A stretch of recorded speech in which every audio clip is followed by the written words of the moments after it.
అలాగే కుంకుమలో కూడా లక్ష్మీదేవికి ఇష్టమైన కుంకుమ ఒకటి ఉంటుంది, దాని పేరు చంద్ర. చంద్ర అంటే ఎర్రటి రంగులో ఉన్నటువంటి కుంకుమ అని అర్థం. కుంకుమ పువ్వు రంగులో ఉన్నటువంటి కుంకుమ అని అర్థం.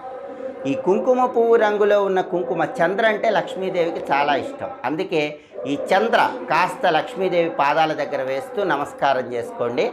ఆర్థికంగా ఎలాంటి సమస్యలు లేకుండా ఆ సమస్యల నుంచి బయటపడవచ్చు. ఇలా రోజు లక్ష్మీదేవికి పూజ చేసి చక్కగా కర్పూర హారతి ఇవ్వండి. లక్ష్మీదేవి ప్రీతి కోసం రోజు పాలు నైవేద్యం పెట్టండి. అమ్మవారికి పాలు నైవేద్యం సమర్పించి దాన్ని కుటుంబంలో సభ్యులు ప్రసాదంగా స్వీకరిస్తే లక్ష్మీ కటాక్షం చాలా సులభంగా కలుగుతుంది. అలాగే ప్రతిరోజు లక్ష్మీదేవిని పూజించేటప్పుడు విమల మంత్రము అని ఒక చిన్న మంత్రం ఉంటుంది. ఆ మంత్రం 11 సార్లు చదువుకోండి. కాలి అందెలు గల్లు గల్లుమని మీ ఇంట్లో లక్ష్మీదేవి నాట్యం చేస్తుంది. ఆ విమల మంత్రం ఏంటంటే లక్ష్మీ